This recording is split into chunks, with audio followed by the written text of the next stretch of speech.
Hi guys, so I know yesterday's video I was very tired in. I'm still recovering from yesterday with seeing 2 doctors in the same day down in Philadelphia, and it's very hard for me because I get lonely. My husband and I joke about how I'm, locked up in the tower. I usually experience most of my life through my phone now. I don't have people wanting to come over and hang out with me anymore. I've just kind of faded away. The worse I got with my health, I just removed myself from their lives. And for the longest time, I honestly thought that removing myself from their lives was protecting them. But in reality, I know that it was me protecting myself from not having to watch them walk away. I have contact with my old friends through Facebook, but nobody ever comes to see me. And right now, with my vision being what it is, and the readers only working for things like close up, it's very hard. Like I said earlier, I usually experience my life through my phone. And I know that throwing a pity party for myself basically is not the right attitude to have. I pretty much try and do what Martina suggested, which is building a ladder. And I start with the little things. So I wanted to share with you the little things that I do to build my ladder each day. It may not seem like much to anybody else, but it means everything to me. So first off, thing number 1, I wake up before my husband and I watch him sleep, because I know that it's hard for him to sleep because he always watches out for me. When I'm done watching him sleep, I play bingo on my phone to exercise my eyes, to look and be able to identify little things. I'm trying to keep my strength up. Ladder rung number 3. I get up and I'm able to walk from my bed to the bathroom so that I can go to the bathroom and freshen up. Rung number 4 is being able to walk back from the bathroom to the bed without stumbling or falling into something or having my heart race to the point where I pass out. Rung number 5 is getting back into bed and being able to sit up on my cushion that's for my wheelchair. And I have to sit straight up or slightly leaned like I am now and get into a position of comfort, 1, that doesn't hurt too much, and 2, one that allows me to swallow drinks and my watery oatmeal. Ring number 6, taking my medicine without choking. I have to take an allergy pill in the morning, and I take my Lyrica for my nerve pain so that I can have most of the day without pain. Ring number 7 is being able to drink coffee, warm coffee. Ring number 8 is being able to eat some watery oatmeal to try and keep my strength up. And I add frozen blueberries to it. Usually 10 I can handle,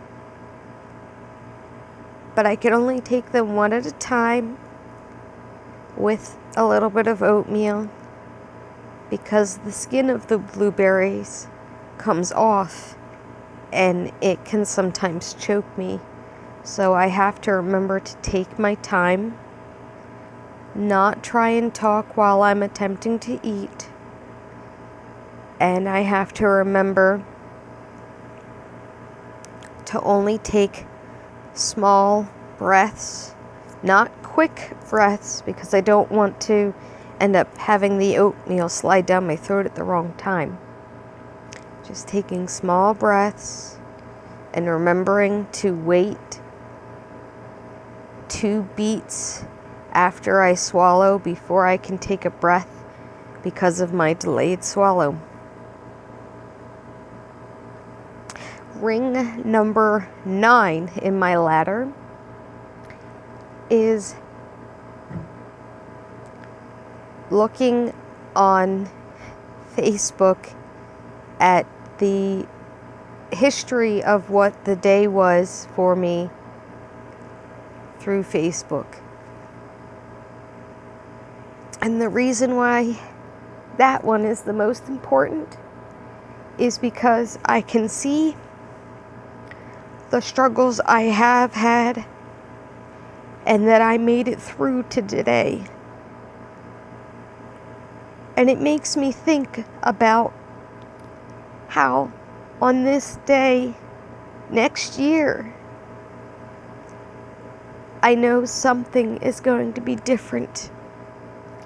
I know something is going to change.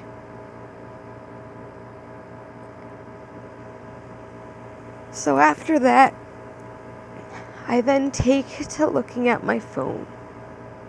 I play games to try and get Amazon money so that I can buy the things I need to do physical therapy at home.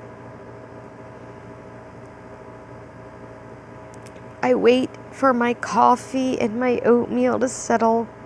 I wait until I hear my stomach growl. And when my stomach growls, I know that it's safe and empty for me to be able to do my physical therapy. Physical therapy is not one of the rungs on my ladder. And the reason it's not is because I'm doing this all on my own with my husband. I'm using the book that I shared earlier, and I'm taking my time.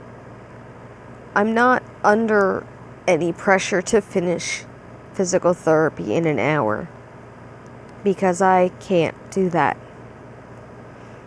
I do it in little intervals. I have reminders on my calendar telling me what exercise to do and what page on the book to look for it so that Jesse can look it up and be like, okay, this is how you gotta move this part of your body. And I appreciate the fact that the book Living Well with Ehlers-danlos, I think is what it's called. I can't really see. Living Life to the Fullest with Ehlers-danlos. this is the book that I use. It helps me a lot. Ugh, excuse me while I get resettled. It helps me a lot to be able to do the different things that I need done. And then the rest of the day, I try and remind myself what I was able to do. So each time I get up out of bed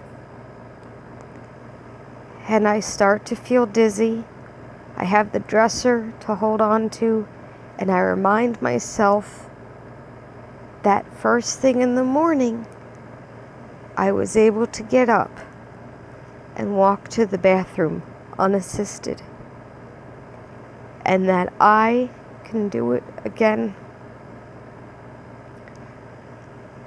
I know that a lot of stuff on this channel that I've made, which was originally supposed to be Avon, I kid you not, it's supposed to be Avon, but it's turned into so much more because I don't even know how to change it to get a different channel or move me to a separate thing for my Ehlers-danlos from my Avon videos. I don't know. But what I do know is that there's a lot of struggles that you see, but there's a lot of victories that happen that maybe I should start showing more. And I'm gonna be explaining what I have to deal with and how I get through it, because the only way I know to get through stuff is to remind myself that if something bad happens and I go to the doctor and the doctor has to do something new, that I'm paving the way for the next person to not have to try so hard, to not have to fight and feel humiliated, and to feel the guilt and shame that comes with a doctor telling you that you can't have something because you're too fat, or you shouldn't really have Ehlers-danlos because of your size. Well, guess what? There is no typical size for somebody to have Ehlers-danlos. Anybody can have it.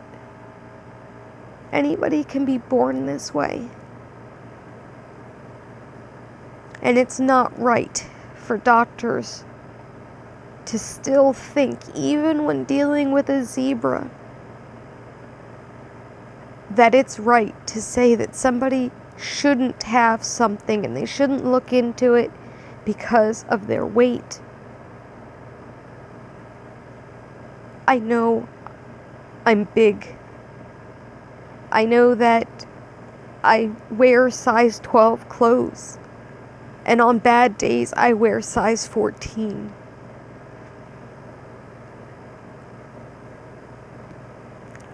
I just don't understand the guilt that I have to face because of doctors constantly telling me that I'm too fat.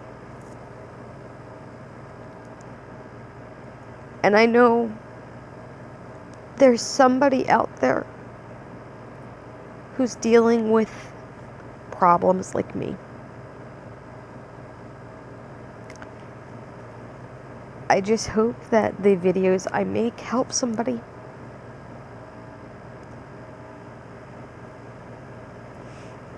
That's all I wanted to say today. It's been a very emotional day. I'm still trying to rest from yesterday. And I'm just dealing with things that are in my head. from doctors and all this other stuff. And there's a lot of emotional pain people go through. And I'm telling you, do not be afraid to reach out to get help. I have a home team that comes in, and they're a wonderful group. Yes, there was a waiting list to get